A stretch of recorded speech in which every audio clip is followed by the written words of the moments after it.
These long dog days of summer, I mean, we just made it through a heat wave. Mama was parched through this heat wave. I was hitting up Dunkin' every single day, and I will continue to probably for the rest of my days, but especially this summer. Dunkin' is helping everyone stay cool this summer with its lineup of refreshers. These drinks are packed with bold, fruity flavors and served ice cold. It's amazing. Dunkin' refreshers are the perfect afternoon pick-me-up. I like to start my morning with them personally, and then sometimes I go back for a second one because I'm just feeling crazy. They come in a variety of delicious flavors, including fan favorites mango pineapple and strawberry dragon fruit. And then for a limited time, there's black cherry and there's pink pineapple. I'm going to tell you something right now, and it's a bold claim, let me tell you, but I stand behind it. Pink pineapple will change your life. It is so good. It has me feeling like I'm sitting in a pool, resort side, just living, honey. It's so yummy. Try your favorite flavor with green tea, sparkling water, lemonade, or Dunkin's all-new limeade. I haven't tried the limeade yet, but I'm going to. Usually I get my drinks made with green tea and occasionally lemonade, but I do really like the green tea. Or if you don't want to build your own, try one of Dunkin's curated refreshers like the Cherry Lime Ricky or the Ultimate Pink Daydream. The Cherry Lime Ricky, scrumptious. I could drink like 3 of these a day. They're so freaking yummy. Head to Dunkin' today and find your favorite refresher. Dunkin' refreshers contain less than 1% fruit juice. Limited time offer. Chilling crime cases are mysterious, but finding coverage shouldn't be. With the State Farm Personal Price Plan, you have options and can personalize your plan to help create an affordable price so you can get back to cracking all of life's bigger cases. Talk to a State Farm agent today to learn how you can choose to bundle and save with the Personal Price Plan. Like a good neighbor, State Farm is there. Head to statefarm.com to get a quote. Prices are based on rating plans that vary by state. Coverage options are selected by the customer. Availability, amount of discounts and savings, and eligibility vary by state. Adobe Firefly is the all-in-one creative studio with AI-powered image and video editing for today's creative process. Built for creators of every kind, Firefly helps you generate, edit, and experiment fast. Because the asks aren't getting smaller, the budgets aren't getting bigger, and the timelines, oh yeah, still tight. With all the best creative AI models in one place, Firefly brings your ideas to life. Unlock a better way to make with Adobe Firefly. Hey weirdos, I'm Ash. And I'm Elena. And this is my Mini Morbid. It's Ash-centric, guys. Willy. Ooh. Mini Morbid. Mini Morbid. So this is kind of an interesting Mini Morbid because it is very time sensitive. We decided to jump on this case today because time is of the essence in it, really. Today we're going to be talking about the Rodney Reed case. So we actually originally had a different topic for this Mini Morbid today, but we switched gears at the last second to cover this Rodney Reed case pretty generally, but try to give you all the facts and all the information because this is really important, guys. So it's going to be a little shorter than it normally would be, but that's because we kind of just put it together as quickly as possible to get it out there to you guys. So yeah, I feel like a real live reporter. It was like Ash on the scene with News Morbid. So let's crack into this. I meant to say, let's dive into this. We're about to dive in. Oh my God, you did it. I did it. I've never been more proud of anybody in my life. I felt it and I had to go with it. Wow, I am alive. And I just blew through the speakers. Sorry. You can try it again. Say, wow. Wow. There you go. I love it. Okay, so everybody, this is a real bummer of a case, just so everybody knows. Sure is. Here's a warning for you. It's a bummer, but let's get it. Yeah, and just so everybody's aware, this does contain a lot of discussion of rape and sexual assault. Yes. So trigger warning. Yes, thank you. I couldn't think of the word trigger warning. I'm here for you. Okay. So on April 23rd, 1996, 19-year-old Stacey Stites never showed up for her shift at the grocery store where she worked in Bastrop, Texas. That's never a good start to a story. Never is. Stacey usually took her boyfriend's truck to work, but around 5:30 a.m., the truck was found in the Bastrop High School parking lot. At this point, Stacey hadn't been reported missing, and the truck had not been reported stolen. So the officer who discovered it didn't really think much of it and just went about his business, but he did call it in to report it, just in case. Back at the grocery store, Stacey at this point was running about 3 hours late.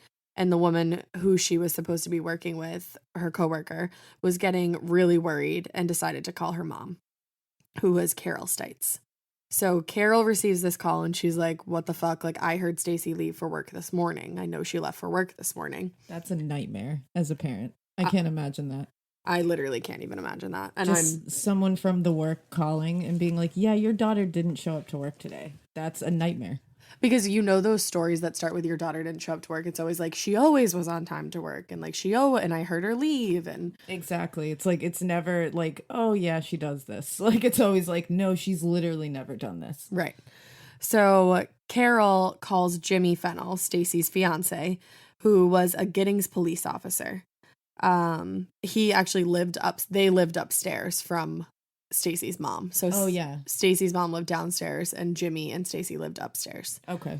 After being reported missing, unfortunately, Stacey's body was found around 3 p.m. the same day, on the side of a rural road in a pretty wooded area.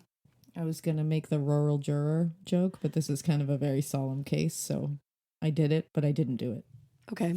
I just can never say the word rural. Rural juror. I have to stop and think about it. It's hard. It is. So, unfortunately, again, Stacey had been raped, sodomized, and strangled to death. Oh my God. She was actually strangled with her own belt that she had been wearing. Wow. That to me is someone who knows you. Yep. Like that kind of brutality. 100%. There was DNA from an unknown male found in her body. And strangely enough, her fingernails it seemed as though they had just been cut. Oh, that's weird. Yeah. Not at all suspicious. And they weren't it wasn't like how a typical girl would cut their fingernails and file them. They were jagged. Yeah.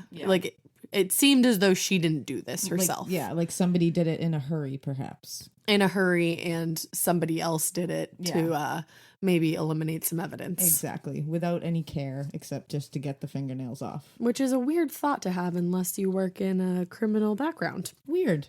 Anyways. Real weird. Jimmy Fennell became the prime suspect because obviously he was the last person to see her alive. Of and course. He was the fiance, so that's just how it goes. Yeah.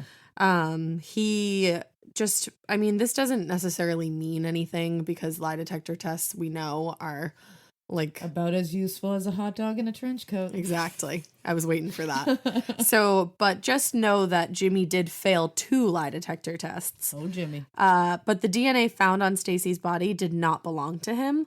So he was ruled out as a suspect pretty quickly. And the case goes cold for about a year. They have no idea who did this. Oh, damn. So then Rodney Reed, who was a suspect in a few other sexual assault cases, which he was never found guilty of. He was just a suspect in them. Yeah. To be clear. Became the main focus in the case. Rodney denied having any involvement in the murder. He denied even knowing Stacey at first. It's a bad move. Yep, especially because his DNA matched what was found on Stacey's body. Woof. Come on, Rodney. So he definitely knew her at least. For sure. When the investigators kind of obviously confronted him about the DNA, obviously he changed his story and told them that he and Stacey had been having an affair and that they had had sex about 2 days before her murder. And you can understand why he would initially be like, I don't even know her, because there was a lot more to this. There was a lot to this case. I mean, it just has to be said, it's 1996 in Texas, in a small town where a lot of people may have been racist. Yeah, it's just reality. It's just what was going on. This is the fiance of a police officer. That's probably why he was like, I don't know her at all. Yeah, because he was like, what's going to happen here if right. I admit that I'm having an affair? Because again, Stacey was a Caucasian woman. Yes. And Rodney Reed is an African-American male. Right. Just in case everybody doesn't know. Yeah. So they were like, yeah, your DNA was found on her. And he was like, yep, well, we've been having an affair. We had sex 2 days ago. He said that they had been keeping their affair secret because, like I said, or like Elena said, he was a black man. Is that okay to say? Can I say black? Yeah. Okay. And Stacey was a white woman, and they were afraid to go public with their relationship because they didn't know what people were going to do, say, or think, because the town, and especially the town that they lived in, was considered pretty racist at the time. That's so sad. It's I so can't sad that, imagine. like, even, and I know this was like a while ago, but it wasn't that long ago. And it's like, oh, it just bums me out. 23 years ago. Yeah, it bums me out that people think this way. Yeah, it's horrible. Rodney Reed apparently had multiple witnesses to confirm his alibi for that night and attest to the fact that he was, in fact, in a relationship with Stacey. But pretty much none of them were called to testify at the trial. Weird. What I will say is a lot of them did have criminal convictions, so that could have been why they were not called to testify. Can be an issue. But just know that they didn't. During the trial, women who had accused Rodney of sexual assault were called to testify. And remember, he hadn't been found guilty in any of these cases. Yeah. But they were used to testify against him. That doesn't seem right. No. So on May 29th, 1998, Reed was found guilty by an all-white jury and sentenced to the death penalty. Oh, a jury of his peers, you say? Yeah, exactly. An all-white jury. Is that legal? Like, could that alone be something to get him not exonerated, but I'm not sure, actually. Because Maybe that's not a jury of your peers. I'm going to look it up real quick. So we just took a quick break to look this up for you. And according to law.com, peer means an equal. This has been interpreted by courts to mean that the available jurors include a broad spectrum of the population, particularly of race, national origin, and gender. So this doesn't seem right. It's supposed to be a broad spectrum, not a bunch of white dudes. Yeah, it's like Lizzie Borden all over again. Exactly. Not a jury of your peers. Not at all. So yeah, he was found guilty, but a lot of people, including even members of Stacey's family, think Rodney Reed is innocent and was wrongly convicted. That should tell you something right there. Yeah, if the victim's family members are like, I don't think that man did it, that says something. Yeah, that definitely says something. The people that don't believe Rodney did it do believe Jimmy Fennell, Stacey's fiance, is the one who killed her. I'm not shocked at all. But other people, including the lead investigator on the case, who is Lynn Rocky Wardlow, don't agree. Lynn says that Jimmy wouldn't have had enough time to kill his fiance, drop the body, park the truck at the high school, then walk home 30 miles to be home and answer a 6:45 call about where Stacey was. But do we have like medical examiner stuff to back that up? Nope, because that was super fucking botched. Again, shocked. Yeah, most of this investigation was hella botched. Yeah, it's weird that it involves, inside stuff. You know that feeling when you come home late from work and those puppy dog eyes just pierce right through your soul? Or when you're packing for a trip and your cat refuses to leave your suitcase? Yeah, we've all been there. Pet parent guilt is real. And you know what? It's completely normal. That's exactly why Hill's Pet Nutrition exists. They understand that being a pet parent means being human, with all of our imperfections and daily juggling acts. Hill's science-led nutrition helps you give more love than humanly possible. Whether it's those long work days or trying to balance attention between multiple pets, Hill's Pet Nutrition gets it. They've created science-based nutrition that supports your pet's lifelong health so you can feel confident even when life gets hectic. Because you're only human, there's Hill's. Science does more. Ready to let go of the guilt? Find the right food at hillspet.com/podcast. That's hillspet.com/podcast. Every good detective needs a partner to support them on important cases. Think of a State Farm agent like your sidekick, there to help you along the way in your search for coverage. State Farm can help you choose the coverage you need, whether it's for your home, car, boat, or even RV. With so many options, it's nice knowing you have help finding what fits for you so you can get back to solving all of life's bigger cases. Go to statefarm.com or use the award-winning app to connect with a local agent and get a quote. Like a good neighbor, State Farm is there. Wardlow never searched the couple's home and also never asked what the couple had been up to in the days leading up to the murder.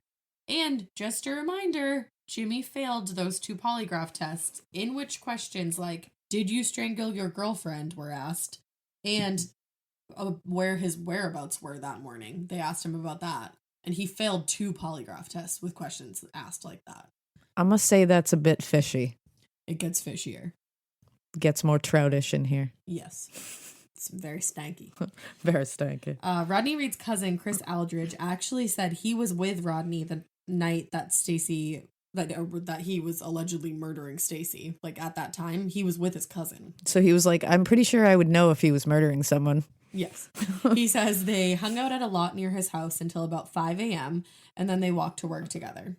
The same cousin says Jimmy knew that Stacey had been having an affair with Rodney and had even pulled Rodney into his cruiser one time to tell him that he was going to pay for what he was doing.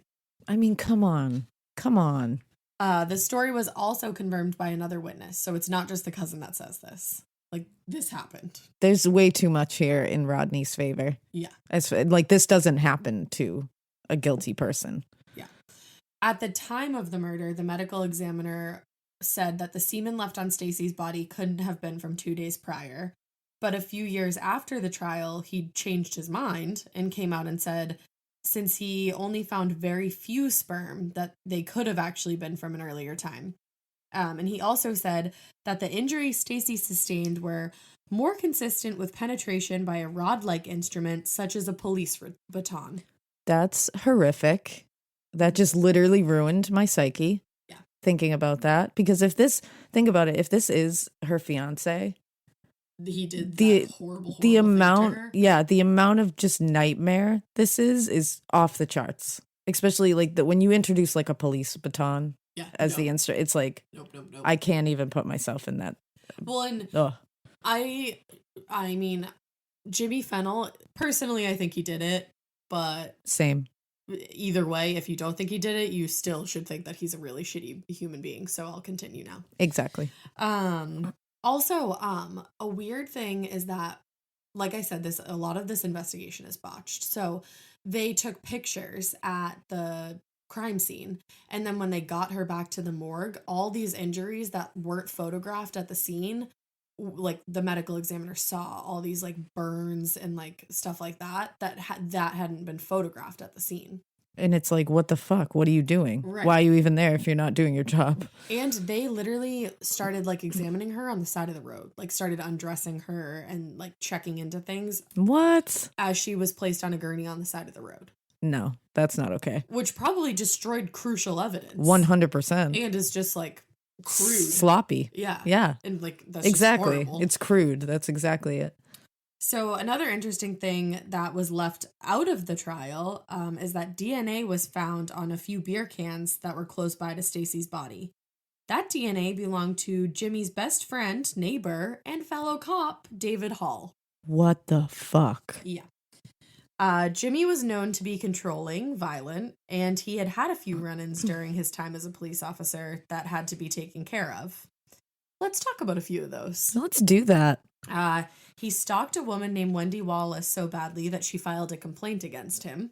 He assaulted a man named Mario Murillo along with 2 other police officers.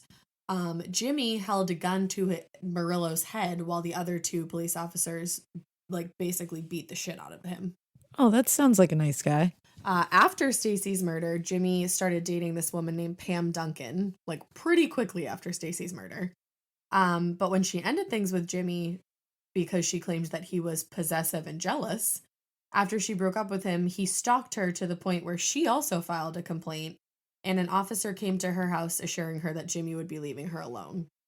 My God, this guy's a fucking monster. But when she went to go get a copy of the police report, it didn't exist. Are you kidding me right now? Yeah. And he was like literally like driving to her house, like calling her on the phone, shining his fucking police flashlight in her windows. That's horrifying. He was like fucking torturing this woman. He was a monster. And then apparently the other police people on the force were like, you can't be doing that. But they fucking got rid of the police report 100%. So they just covered it up, but they were like, dude, you got to stop, but we're not going to do anything about this. Yeah. So Jimmy's Cool. getting away with all this fucking bullshit, like torturing people. Of course. Like, who knows? These are just reports that came out. Who knows all the shit he did that didn't come out? I'm sure there's much more. Yeah. So in the year 2000, it came out that Jimmy had previously talked about murdering Stacey if she ever cheated on him. And he even said that he would do it with a belt so that no fingerprints would be left behind. Guys, come on. He literally said exactly how she was murdered before he fucking murdered her. He laid out the plan that actually was put into motion. I mean, come on. And also, if you're talking, first of all, if you're talking about murdering your significant other in any like realistic scenario at all, you're fucked up. And two, if you're a police officer and you're doing that, come on. So finally, Jimmy's luck runs out. Oh, In 2007, he was actually convicted of raping a woman and kidnapping her. She was named Connie Lear, and he was supposed to be bringing her to the police station. that's disgusting. And he fucking raped her. That's disgusting. Yeah. He told her that he would kill her if she ever told anybody, but she went forward anyways because she's a bad bitch. Good for you, girlfriend. And at Jimmy's trial, multiple women came forward with similar stories of what Jimmy had done to them. And they were just too scared to report it before. That's awful. Horrible. Jimmy was convicted of the rape and kidnapping and sentenced to prison. He was sentenced to 10 years. So this happened in 2007. He stayed in prison until 2017. But he's out now. That doesn't seem like enough. No, 10 years for fucking rape and kidnap. Are you fucking kidding me? Like, come on, dude. Like, this guy's obviously dangerous. 100%. While Jimmy was incarcerated, it seems like a lot of people were more comfortable letting out details that they might have been not so comfortable letting out while he was just roaming free, fucking torturing people. His former best friend did a CNN interview where he said that Jimmy hadn't been home with Stacey the night before she was murdered, like he had originally said. Because that was asked at some point, like, where were you? Blah, blah, blah. Yeah. And he was like, oh, like, we were at home. I had a Little League game, and then we watched TV together, and it was, like, a fine night. So he's lying. Yeah, but he had actually been out drinking with his friends, including David Hall, beer can man. I was just going to say the beer can guy. Into the early morning hours.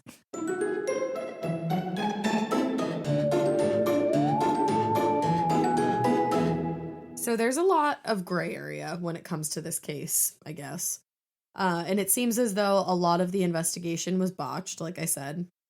And the evidence that was left out at the trial was really damning to Jimmy. Yeah. All the evidence that they left out points the finger at Jimmy. That does not shock me at all. No. And remember, the home that Jimmy shared with Stacey was never searched. Jimmy's truck was returned to him before the investigators could carry out a full forensic investigation. That's crazy to me. Yeah. That's insane. The only fingerprints that were found in that truck belonged to Jimmy and belonged to Stacey. But the story that the prosecutors were trying to paint was that Stacey was driving to work and then Rodney like flagged her down somehow, like, and overtook the car and then blah blah blah blah blah. But yeah, that doesn't make sense. His fingerprints weren't found in the car, so.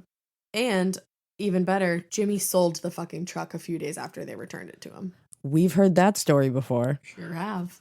So now that all of this is coming to light, people who have long questioned Jimmy's role in this and have felt all along that Rodney Reed was innocent and framed are rushing to get to the Texas governor, Greg Abbott, about ordering a new investigation that could possibly shed new light on new DNA evidence to prove Rodney's innocent. If you want to look more into the case, this was like a brief overview pretty much because we wanted to get it out in time. There are tons and tons of articles. There's a Daily Mail article on this. I can post. I'll have Elena put in the show notes all the articles that I used. Yeah, I'll put all the sources that you can find to see especially the new evidence that has come forward. Mm-hmm. And there's actually a really good documentary that you can watch as well. It's about like an hour long. It's called The State versus Reed. So really, guys, just look into this case. This is kind of obviously like a brief overview, but this is super time sensitive. Like we said before, we just wanted to get it out because Rodney is supposed to be executed on November 20th. That is not far away, guys. No. So after sifting through all the evidence and all the articles, if you feel like he's innocent, which I feel like he's innocent. I also feel like he's innocent. You can call the Texas governor at 512-463-2000, or you can sign the petition at freerodneyreed.com. That's free, RODNEYREED.com. and you can stop the execution of Rodney Reed, which is scheduled for November 20th. This is honestly going to be such a travesty if this happens. This is going to be the murder of an innocent man as far as I'm concerned. 100%. We can't let it happen, guys. So do what you need to do, call who you need to call, but make the right decision. Exactly. I mean, take a look at all the evidence that we've put forth, all the stuff that you can find online about this, the documentaries. Make your own decision, but I think you're going to come to the same decision that we did because, I mean, the evidence just, we're not saying who did it because, I mean, evidence points to somebody, but we're not saying who did it. We're saying who didn't do it, and Rodney Reed didn't do it. No, I don't think he did it. I just don't think it's possible. No, I don't either. There's too many coincidences. There's too many things that take him out of this suspect pool. Definitely. So we'll post on the Instagram some of the links that you can just click right on our Instagram to go and check some stuff out. And you can follow us on Instagram if you haven't already. At Morbid Podcast. You can hit us up on Twitter at A Morbid Podcast. You can send us a Gmail about Rodney Reed's innocence. Morbidpodcast@gmail.com. You can check out the website that Elena designed. Morbidpodcast.com. You can join the Facebook group and talk about how Rodney Reed is innocent. Morbid, a true crime podcast. We hope you keep listening. And we hope you Keep it weird. I'm not going to do one for this. Not so weird that you don't think Rodney Reed is innocent. Perfect. Bye, guys. Bye.